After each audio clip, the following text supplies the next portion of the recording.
Ciao, buongiorno a tutti ragazzi. Thank you very much for tuning into another edition of the Inter Worldwide podcast. It's an absolutely stacked lineup today, so I'm going to introduce them going down the list. First and foremost, the big middleman, Alessandro. Come stai, fratello? Thanks again for coming on. Oh, good. Oh, good. Thank you very much. Anytime. And we also welcome back our friend from Inter Worldwide, Mo. Mo, how have you been, man? Living well? I'm doing good. Thanks for having me, guys. No worries. And our special guest today, he calls himself Hendricks as his handle, but I know him a little bit as Alberto. It's his first time on Inter Worldwide, and he is representing the ever charismatic and amazing Bauscia Café. I'm not too sure if I said that correctly, but either way, my friend, thank you so much for joining us on Inter Worldwide. Thank you for inviting me. Absolutely correct. It's Bauscia Cafè. And yes, I'm Hendrick. I'm Italian, living in the Netherlands since 12 years now. Wow, already. And very passionate, Inter fan with a little bit of privilege to look at two words, and two very important football words, such as Italian and Dutch football word. For what it concerns Bauscia Café is one of the longest and I would say oldest web community, speaking of Inter. It's a project that started more than 10 years ago, and we are still alive and kicking here. And in the last year we have revived a little bit the website with the help of all the other guys who are inside the collective, because it's not just me, of course. Alessandro also is starting to participate and to contribute to our contents.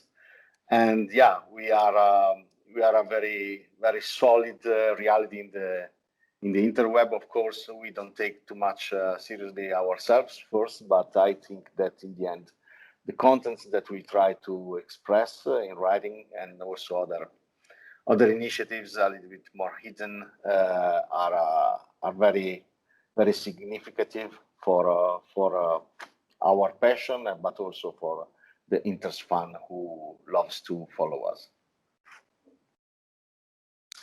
Thanks for that, man. What an awesome introduction. What great work you guys do. And I look forward to hearing more about it from Alessandro as well, who said some great things. Let's move on to some Inter-related content, and I will start with my boy Alessandro. We have Torino coming up in, it's already Saturday. That means in 2 days time, we get to see Inter play, and it's up against Giampaolo's what appear to be hopeless Torino. But as I said in my match preview, mate, Alessandro, I don't think they've been as poor as the table reflects. I've been watching them play football. They still play some really good, expansive counter-attacking football. It's a season where Belotti knows he needs to score more goals than not. And to be honest, I think he's doing a great job of it. So, Alessandro, buddy, your initial outlook going into our match against Torino? Yeah, it's going to be a tough game, as always, against Torino. We need to pay attention to Handanovic, which is already not in the best shape, and usually against Torino gives the worst of him.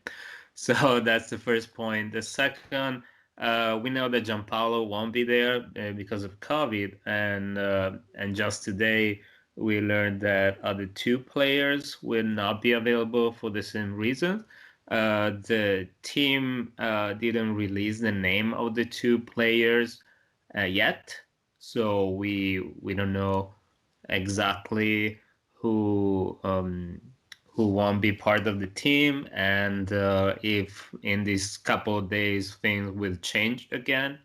So it's right now it's even hard to predict anything about the formation. All we know, as you said so far, that they were a little bit unlucky.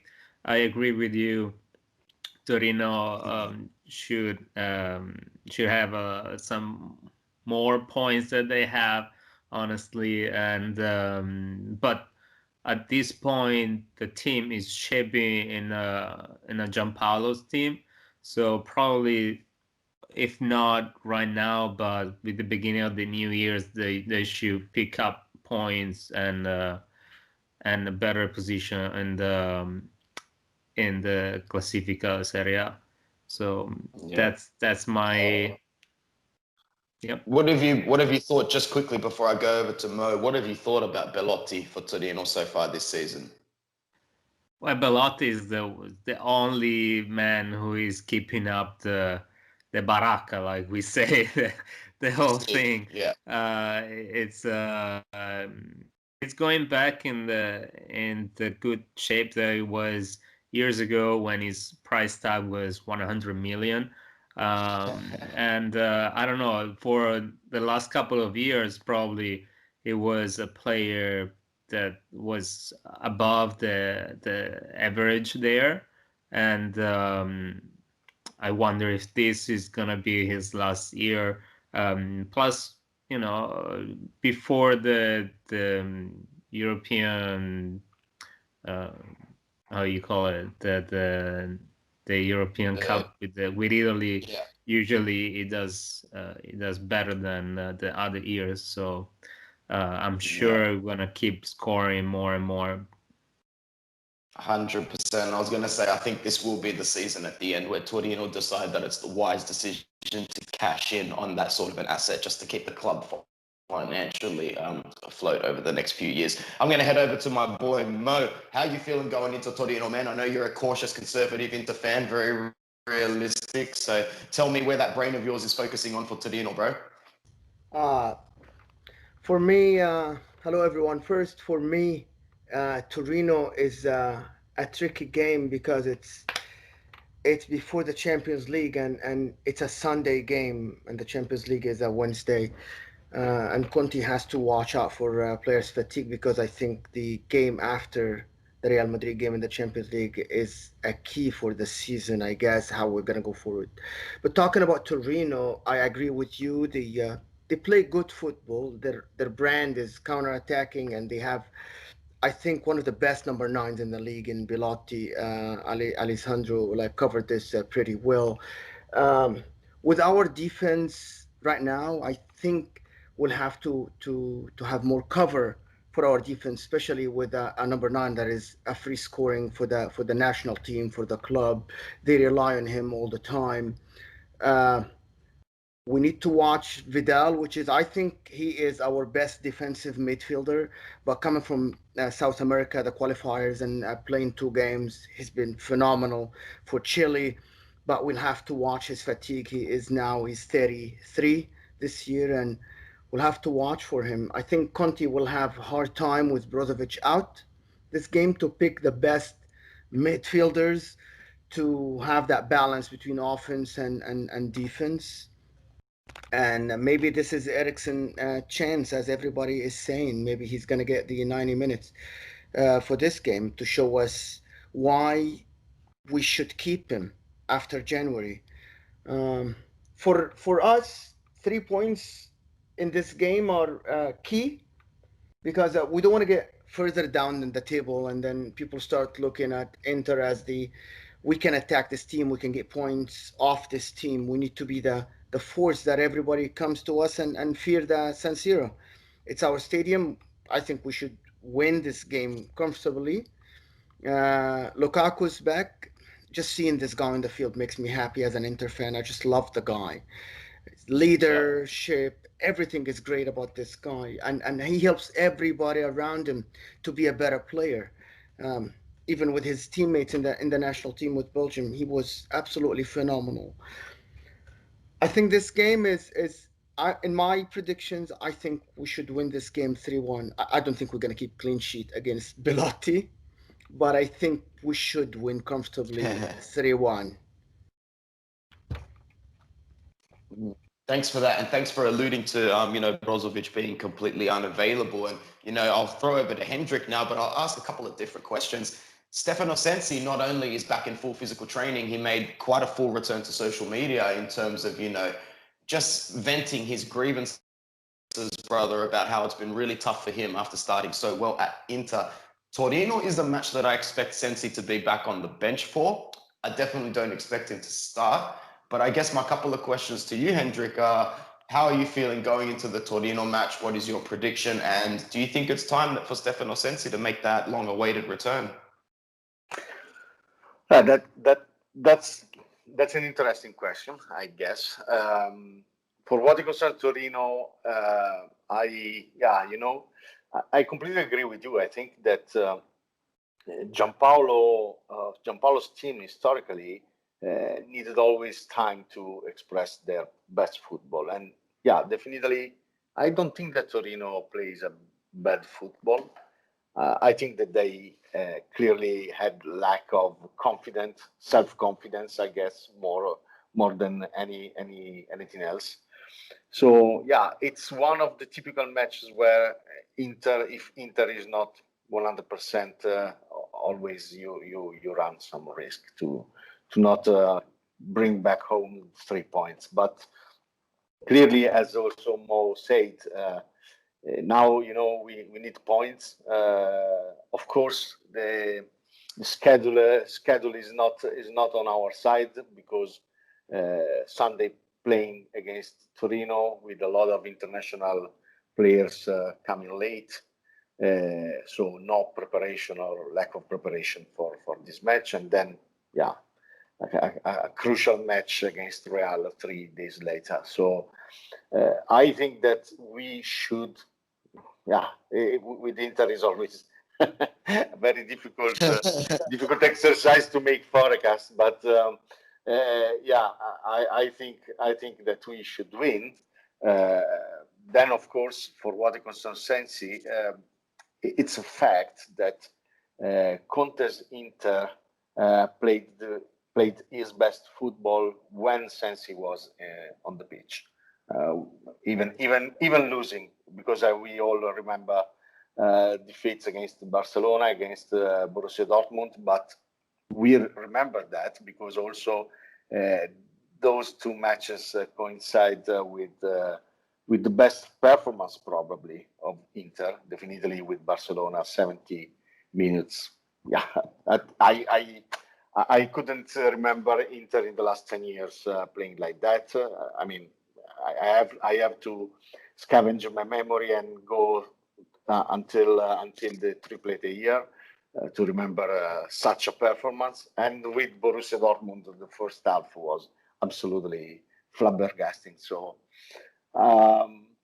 I think that Sensi somehow was a very, it's a chemical factor in that play system, which probably provided to the system what is lacking now. Because after his injury, Inter lost something, and we have seen Inter changing radically the solution in attack. I mean, until Sensi was in the squad, I don't remember that we were using long balls too much. But after his injury, I have seen that Inter started playing with long balls on Lukaku, and very few or no variances and alternative to this. So yes, having Sensi back in the pitch would be really great. On the other side, after 1 year, after last 12 months like that, I think that no one can reasonably be confident about his physical and athletic strength or solidity. I mean, of course, I wish him all the best, but yeah, I wouldn't bet my last euro on his integrity, and I think that he needs to take his time, and at the same time, Conte needs to find some alternatives because we have seen that this kind of playing has become a little bit predictable for the opponents. Yeah, sure. And I would also say that, it's all well and good to bring Stefano Sensi back, but seeing is believing. And I'm not too sure. I've spoken to a couple of fans this week and they've said, no, don't bring him back for Torino. Maybe rest him and keep him for Real Madrid. I think it's the type of thing that he needs to be eased back into the action. Maybe Sensi comes on for the last 15, 20 minutes against Torino to hold the lead, because throwing him from the start against Real Madrid, to me, that's just a recipe for disaster and a surefire way to re-aggravate an injury. Let's move on to that all-important fixture against Real Madrid. And so much hype around it always. They are the most prolific European champions of all time.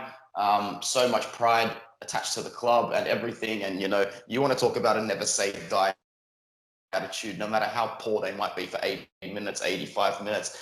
The match isn't over until the ref has blown the whistle against Real Madrid and everybody's back on the team bus going home. That's when the result is over. So no Benzema or Luka Jovic is going to be huge. And also no Sergio Ramos is going to be huge. 3 big losses for them. And I don't think those are the 3 only players that are out. But I will go over to Alessandro. He might know something a bit more. In terms of our match against Real Madrid, I expect us to come out all guns blazing. It's a way for us to showcase to the rest of the world that we're not dead for the season and we're still the same looking Inter that was, got everybody last season in European football to open up their eyes a little bit. Thanks to Hendrick for alluding to those 2 amazing matches against Barcelona and Borussia Dortmund, in which we really should have taken maximum points from. But the past is the past, and let's just focus on the present for now. Something that I will say against Torino, I expect a clean sheet because we should have Bastoni, De Vrij, and Skriniar back together for the first time. And that should definitely be the back line that'll be going into the Real Madrid match. So enough from me. I'm excited for it. I'm nervous for it. It's match day 4. No win, no round of 16. Simple as that. It's a must-win game against Real Madrid. Wow. Alessandro will take it from here. Yeah, sorry, just to finish the Torino thing you were just mentioning. It is true we should have the 3 in the back that were supposed to be the starting 11, but at the same time it's also true that right now every 2 shot on goal we get 1 goal. So it's not a good statistic, and no matter what is in defense. But anyway, let's hope for the best. And going to the Real Madrid fixture, right now I'm counting 8 players not available, and these are Militao, Hazard, Casemiro. Then we have where is it here? Jovic. Those are not available due to COVID. Then we have Sergio Ramos, who got injured. Varane is injured, has a shoulder injury, so it is possible that we'll be back against us, but it's not guaranteed. Valverde is out for who knows how long, and Benzema as well is injured at the moment, but it is possible that it will come back for our game or for this weekend, because I was trying to look online for a possible formation. Real Madrid is gonna play against Villarreal this weekend, and it seems they have both Benzema and Casemiro, and also Varane on the starting 11. I don't think they will play, especially Benzema and Varane. I don't know if Casemiro will be clear from COVID, but even so, even if all 3 are out, Real Madrid still has a number of players with a quality that can easily play against us and give us a lot of trouble. And so just thinking of the previous game, I don't think we deserve to come back with 0 point. Probably 1 point was more fair, to be honest, if not 3 points. But we keep doing stupid, silly mistakes, and against teams like Real Madrid and all the top team in Europe, you cannot afford that. So the only positive thing that I see is that Sergio Ramos is not going to play, and is not just an amazing player on the pitch, and even if he's a central defender, he keeps scoring this season, but it's more what he brings in terms of leadership. And without Sergio Ramos, I think Real Madrid is lacking that leadership, and that's massive when you play in Champions League. And if we get Lukaku back and they don't have Sergio Ramos, I think we have a very good possibility to do the 3 points and put them in a very tough situation, which means they need to do points the next games, which will help us hopefully go through this stage of Champions League. It's a really weird situation at the moment, and if we get these 3 points in the next game, I think that's massive, and that could change our season in better, of course. Yeah, absolutely. I was going to say this is a season-changing game. You have those defining moments in a season where things either go horribly right or horribly wrong. That injury to Sensi against Juventus really was the slow your roll of last season. It was the hold up. Let's get everything back into the right place and make sure Inter has a horrible run from here. But Real Madrid is a way to get us back on that same track. And what Alessandro said is perfect. If we take 3 points from them, they make it very, very hard for Mönchengladbach and Shakhtar over the next 2 fixtures. Inter has a real chance to solidify a spot to go through to the round of 16.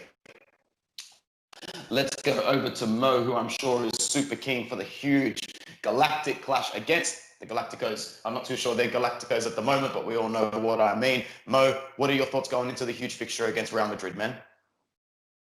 I think we have to win. It's as simple as this. They are without their best player, Sergio Ramos. If he's going to be out for sure, he has a muscle tear, and I think he can't recover by Wednesday. We have to win. It's our game to lose now. This guy is the heartbeat of the team. 3 points, I think, will give us a great chance, as Alessandro said. I think tactically, Conte did not get it all wrong the first game. We came back. He got the last 10 minutes wrong, and he shouldn't do the same mistake. I want to talk about 2 points that I think he should, we should watch for this point.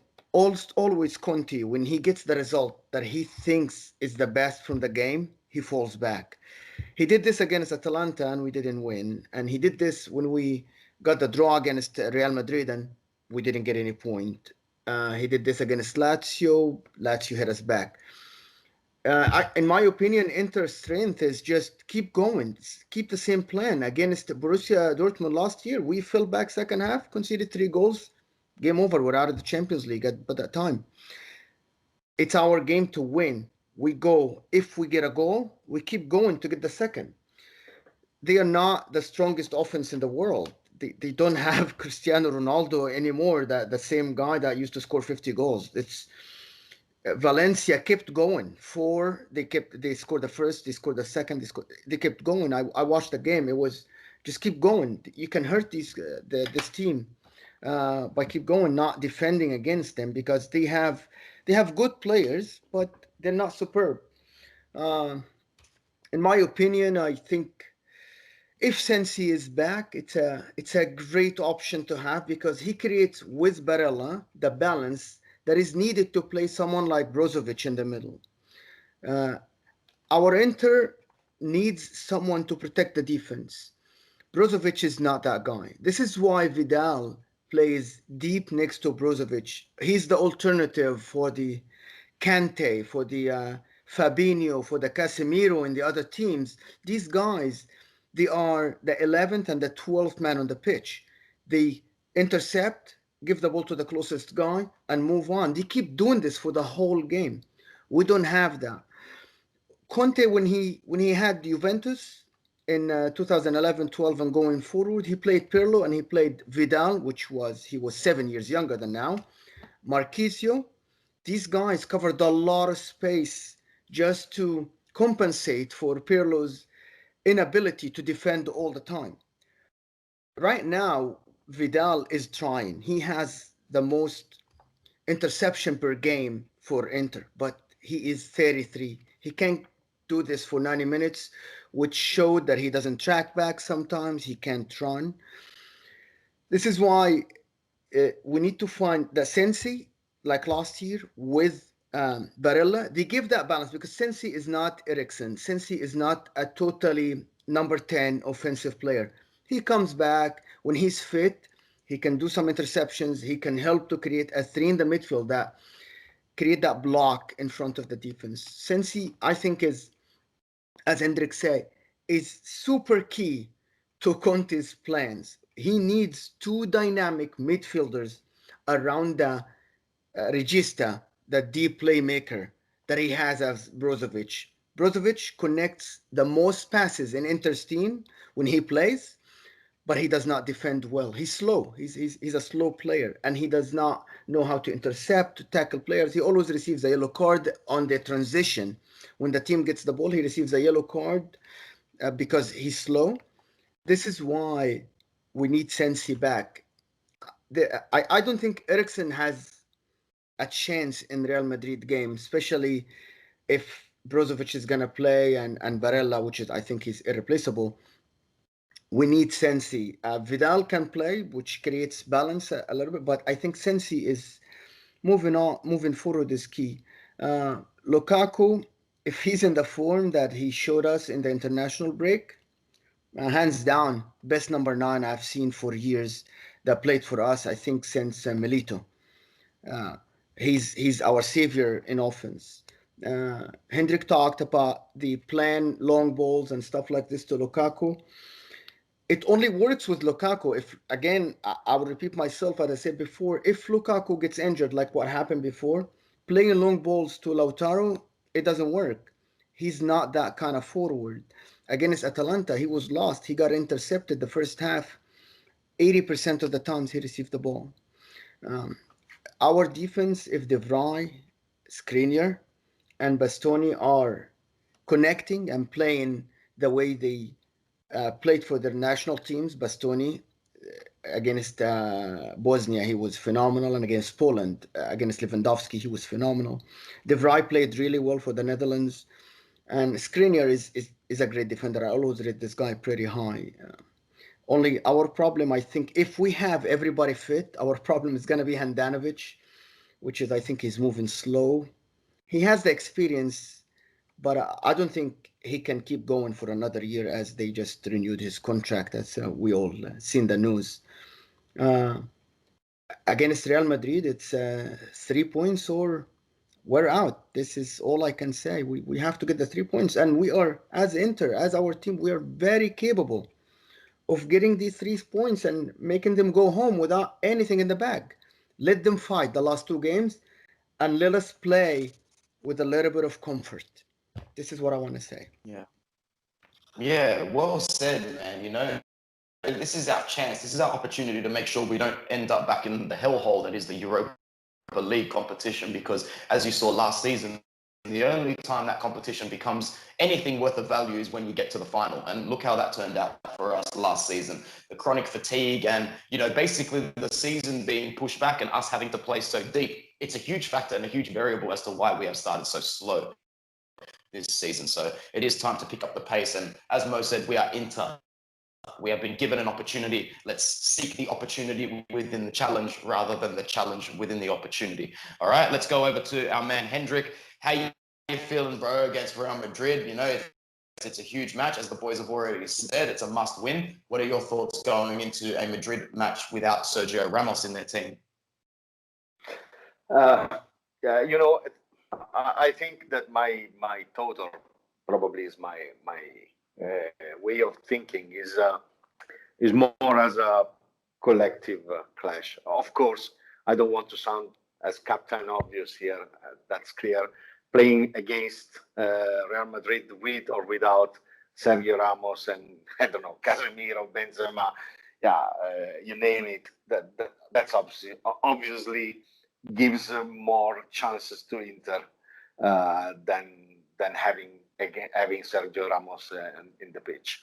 That's for sure. But the point is that when you come to these kind of matches, it's some different quality that pops up in the match, and That's my fear. That's my worry. I mean, I don't think that Inter still demonstrates to have reached that strength of character which allow teams to win and to be successful in such a moment. I mean, and this is what I fear the most about Real Madrid, because they are used to, like it happened in August against Sevilla.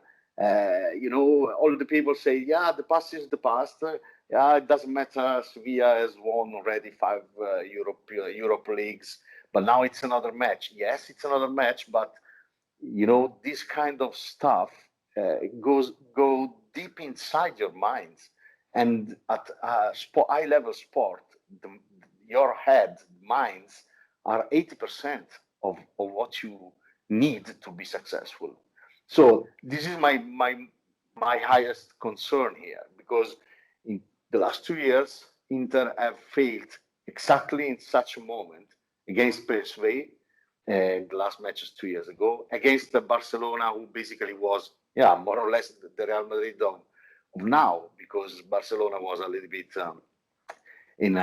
not in a good moment, a lot of players out.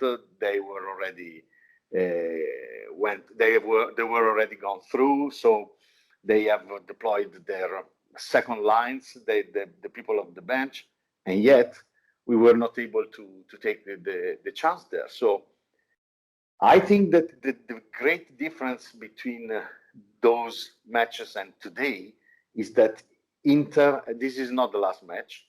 Inter needs to make 7 points. Mathematics says 7 points and we are through. So, of course, we need to win. We want to win, and it would be really a great spirit boost to defeat Real Madrid in such a game. No question on that. But if the match is going, every match lives its own life. So if the match is going a certain way, I think that you need also to aim for 1 point. I mean, 1 point is not the maximum, but it still gives you the chances to have 2 wins and then go through. Of course, it's difficult, yes. It's impossible, no. So, I mean, we needed the players need to go in the pitch with a lot of savvy attitude there, and understand by themselves which kind of match is gonna be. And I think that the key of that match is all in there.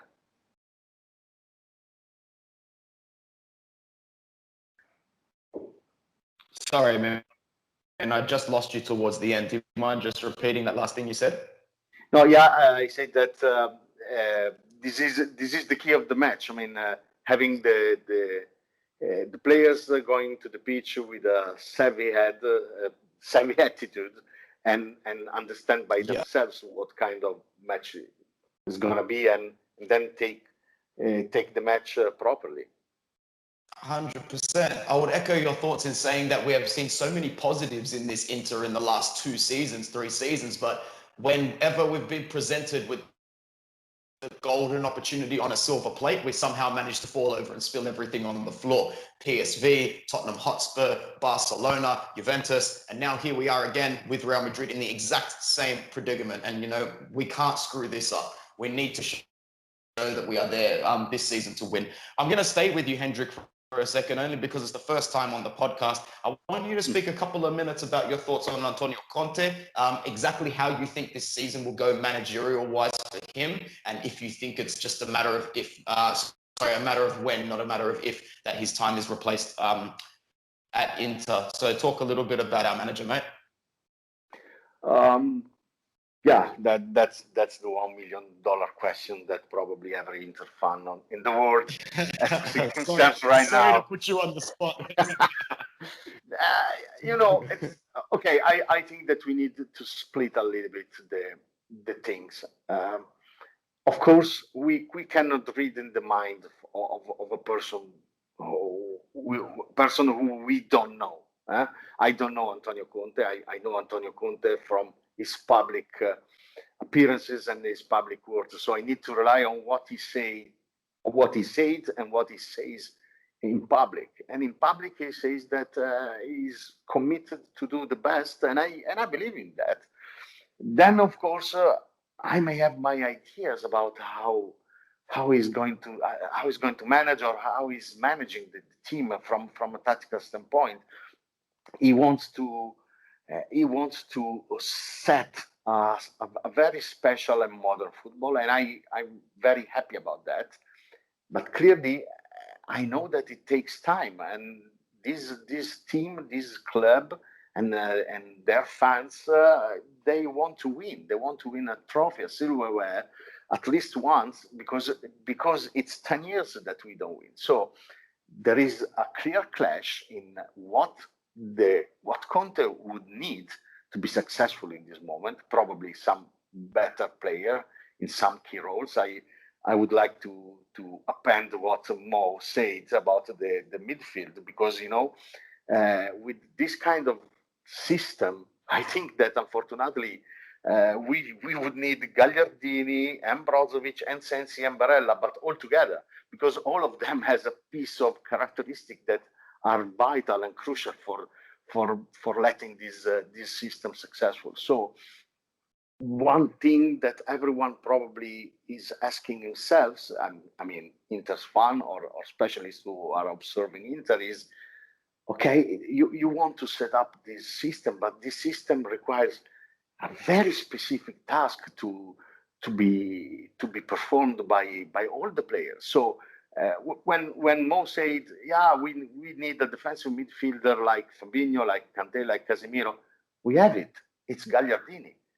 But Gagliardini is not Casemiro, is not Kanté, is not Fabinho, is very far from that level. So then you need to find something else to replace. So my doubt is just, let's say, tactical. But then if my doubt is tactical, the obvious objection is, okay, Hendrick, yeah, you have tactical objection and you have tactical doubts, but this guy is the Inter trainer, and he has won in his career many trophies and Scudettos, and also and Premier League with Chelsea, and you are a fan that basically scream from your couch. So yeah.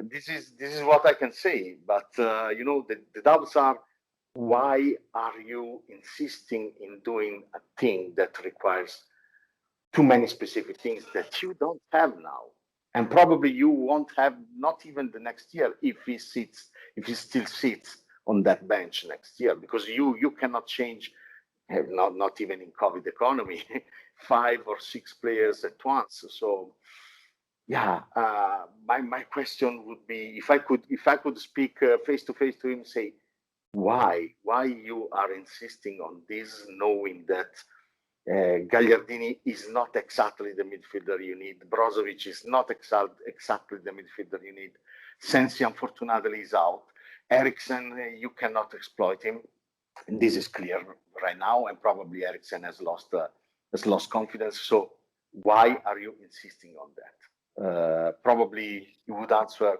yeah, I'm insisting because this is the football I believe in. And I believe that playing this way is going to be successful, and you will win the silverware that you, Hendrik, want to win, because you have just complained that it's 10 years you don't win anything. So yeah, I think that we need to wait and see what happens from now up to May to have a proper answer to your question. Of course, absolutely. Well, thank you so much, boys, for the 2 awesome match previews. Let's move on to one thing a little bit more positive. We have 2 of Italy's next biggest and brightest footballers on our payroll. Not only that, they play for this Inter shirt the same way they play for the Italy shirt. And I think it's a luxury that we need to make sure as a club that we have for the next decade. Of course, I'm talking about Bastoni and Barella. These are my 2 favorite players now. I think they're everyone's 2 favorite players. It should be a top priority in the club to make sure these 2 players know that they are the core, heart, and foundation of Inter's present and future. So I'm going to start with Mo on this one. Mo, how excited are you about Bastoni? I know it's impossible to love Barella any more than I do, but I want to hear you talk a little bit about what you think the plan should be to make sure that these two men are the focal point of our side over the next how many years? Thanks, Mo. Bastoni, I like Bastoni like when he played last season, but then against Poland and against Bosnia, I was watching and I thought, hold a second, this guy can play in the four in the back and he will thrive as well. We can absolutely, if Conte leaves, whatever he decides, I think he might leave or not, whatever. It's not us who will decide. It's the club if they can pay his 12 million or not. It's not us. But if Bastoni, if any manager comes in, Bastoni is your guy. The difference between, for example, Bastoni and Bonucci is that when Bonucci went to Milan and they played four in the back, we saw what happened. And then he went back to Juve and now he's a starter for the national team. The difference is I think Bastoni can thrive in a four in the back. So that means any manager, if they come, this guy is our starting center back. I think he's 21 years old, I think, which is sign him for 4 years, 5 years, increase his salary, because I'm sure people are gonna come knocking on the door for this guy. They're gonna come and say, hey, we need this guy. The Reals and the Barcelonas and the cities are gonna come, and these guys have the money. COVID, no COVID, I think Real will have a lot of budget next season, and they're gonna come and ask for someone to replace Ramos or Militao, who hasn't proven himself yet. So for Bastoni, I think he's amazing, because with his ability to go with the ball from the back, I think he can always play as a left fullback in a 4-4-2 or 4-3-3 or whatever as well.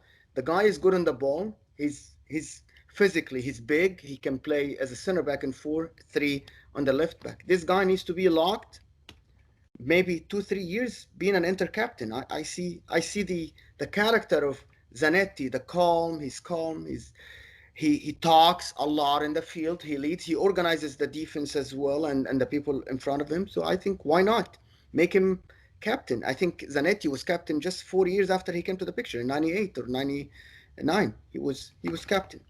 As for Barella, for me, I watch a lot of football, and I have to say that this season I haven't seen a number 8, a box-to-box midfielder that runs as much as Barella. The guy is magnificent for us and for Italy as well. He's the guy that you just put him and then put 10 players around him and he will be fine. It doesn't matter who plays around him. It's Locatelli, Brozovic, doesn't matter. I'm just going to play with whoever.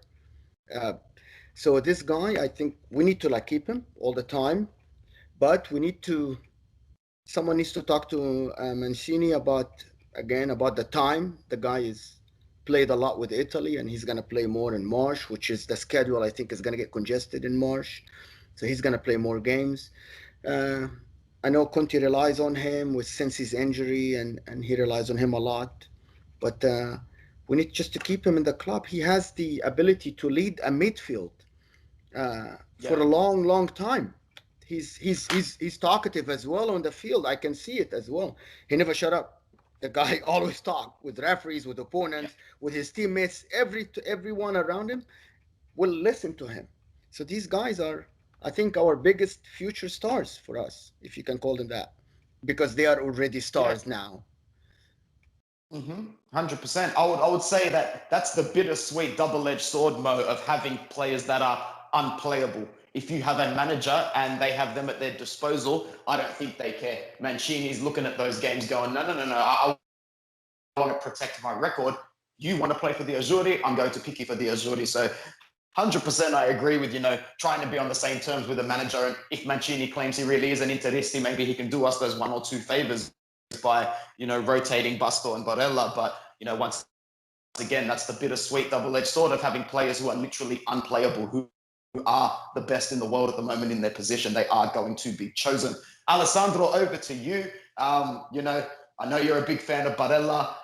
We were talking about Barella a year and a half before he came to Inter, but, maybe focus a little bit more on Bastoni, man. How are you feeling about our 2 golden boys, bro? They're really something else, aren't they?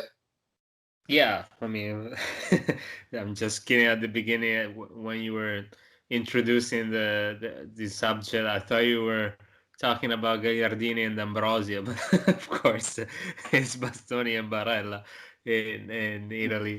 But yeah, I think it's a little bit too early to think as Bastoni like the new captain or something like this. This is the first year who starts for Inter in the first 11. So let's give him some time. I don't want to ruin this guy like we did with other prospects. I mean, he's doing very well. He still have a lot ahead to learn, and as Hendrick was saying, these players need to win something right now just to build that personality, that mentality that brings like positive reinforcement game after game. If you win and you keep winning, then even if you are in a difficult situation, you have that strength that can bring you to win and bring points to your team, no matter if it's the national team or the club. So they're both young players coming from smaller teams, and they need to build that more than anything, because on the pitch, technically, they are amazing. They need to build something mentally now, and that's the most difficult challenge. I'm watching on Amazon. There is this kind of like documentary show. It's called All or Nothing, and the one I'm watching is about Tottenham last season with Mourinho. Isn't it awesome? It's amazing, and I would like to see something like that for our team, because I can just imagine the Conte in the locker room with our players, and I see a lot of things that are the same for Tottenham last year and us, meaning a lot of injuries and a lot of problem just in the mental aspect of the players. Like they have all the possibility against smaller team, let's just call it smaller, but to win, but there is something that blocked them, and it's not on the pitch.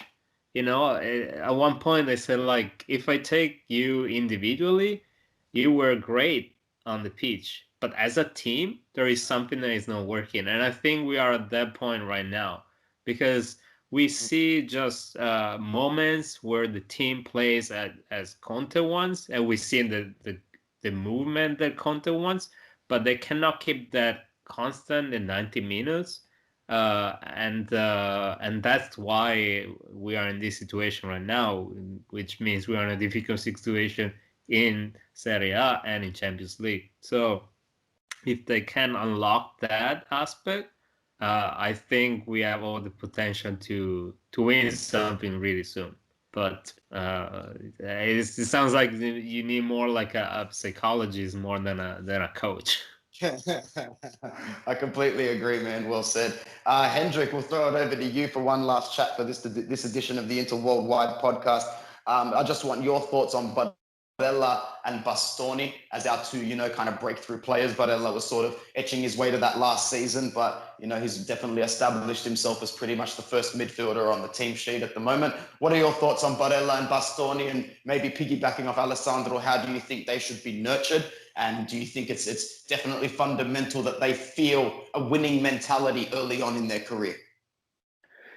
Yeah, that's a great point.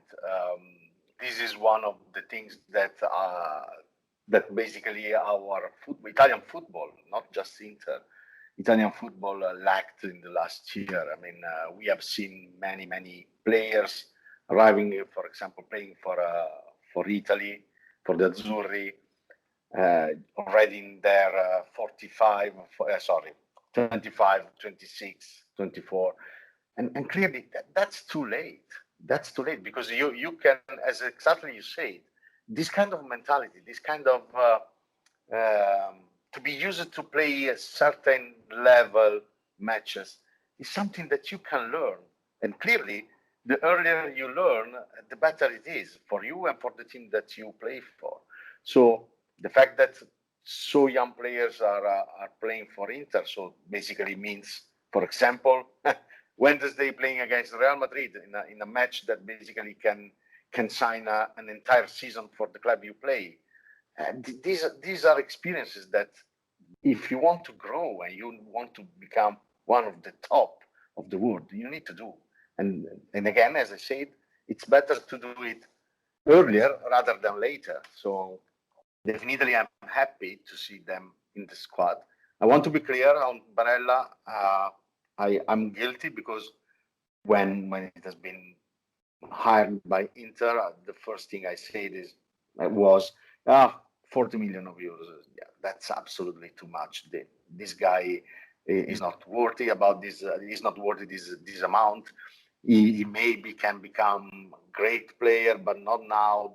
He is not gonna make any difference in the pitch the first year. And I couldn't be possibly more wrong than that, you know. So yeah, I have to admit that I completely missed the target in the forecast on Barella. Barella is an amazing player, and now let's say the fear is that someone else with more resources than Inter has definitely put him as a target. I wouldn't be surprised if next year some of the first 4 or 5 top clubs in the world may try to get him. So yeah, I think that this is all about Barella. And for what it concerns Bastoni, you know, he's born in '99, and there are basically 2. I was already told 2 years ago when I have witnessed all the career of Matthijs de Ligt here in the Netherlands, and I have seen him when he started playing for Ajax in the first squad. He was 17. So I pointed out, say, guys, there is a phenomenon that is coming because he's great. And someone else told me, yeah, of course he's great, but there is another guy in Italy, 17 years old as well, same year, born same year.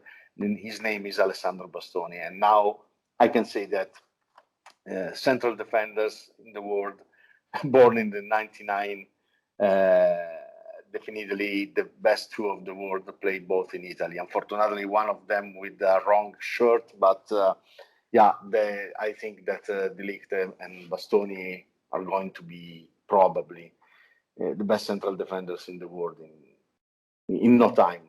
And I'm very happy that Bastoni is playing with us.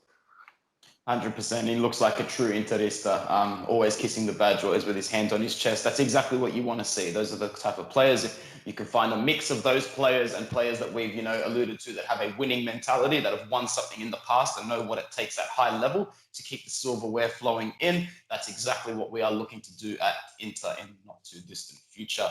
We are just under 1 hour, so I'm more than happy to wrap it up from here. So I just want to thank everybody who has tuned in to what I believe is episode 65 of the Inter Worldwide podcast. I'll say a quick goodbye to my guests and ask if they have anything to add. So I'll start with Alessandro. Alessandro, thank you as always for coming on. Anything to add?